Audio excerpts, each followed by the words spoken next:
la France a commencé à recevoir les responsables de la rébellion malienne.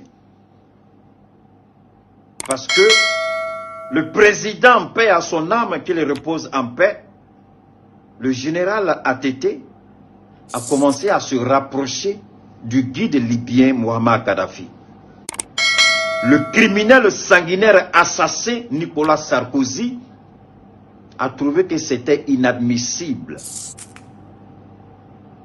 Dans la mesure où le guide libyen avait décidé, vu que le Mali avait été décapité par Alpha Oumar Konaré, sur instruction des institutions de Bretton Woods, au motif que le Mali n'a pas les moyens d'entretenir tous ses équipements lourds militaires, il s'est donné le luxe, au nom d'une quelconque paix, manipulée toujours par cette France maudite, menteuse, corrompue, irresponsable.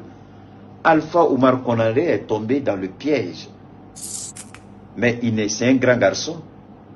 Il était professeur d'histoire. Donc il connaissait l'histoire. Il savait très bien ce qui était en jeu.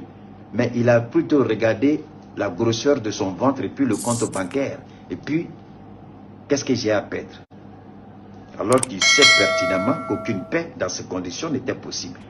Un bon professeur d'histoire sait toujours que la supériorité militaire d'un pays permet d'assurer la paix et non la désescalade, et non la déstabilisation, et non tout ce que vous pouvez imaginer. Mais comme un historien de son rang, président, ignore que seule la puissance de feu du Mali pourra protéger le Mali d'une rébellion. Mais sachant que en le faisant, il faisait affaire à la France et ils ont tout liquidé parce que la France est empressée à acheter tous les avions militaires qui étaient encore dans des caisses pour aller étudier la technologie et puis développer mieux, parce que la Russie est le meilleur pays au monde dans cette technologie-là.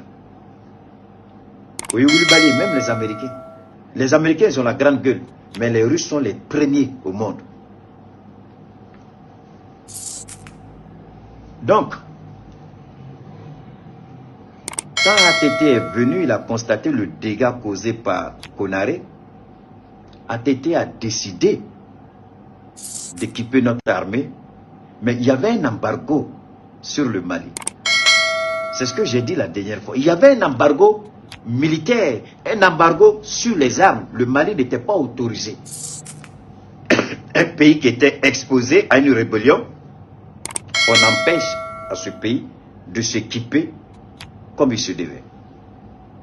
Donc ATT a trouvé un moyen subtil avec Muammar Kadhafi. Muammar Kadhafi achète les armes puisque le Mali n'avait pas les moyens financiers. La Libye s'est engagée à soutenir le Mali et à financer certaines choses. Donc ATT a passé certaines commandes avec les maigres moyens que nous avions. Quand les services de renseignement français ont informé Nicolas Sarkozy, il a appelé ATT comme un petit garçon. Il vit aujourd'hui, hein, ATT est couché. Et Dieu connaît la vérité. Il a traité ATT de tous les noms. Il a gueulé sur ATT comme vous ne pouvez l'imaginer. Donc ATT devait aller présenter ses excuses à Paris. C'était seulement à 3 mois de la fin de son deuxième mandat. Et Sarkozy lui a dit, tu vas regretter ça, ce mandat, tu ne vas pas le terminer. Mais entre-temps, Kadhafi, irrité par l'attitude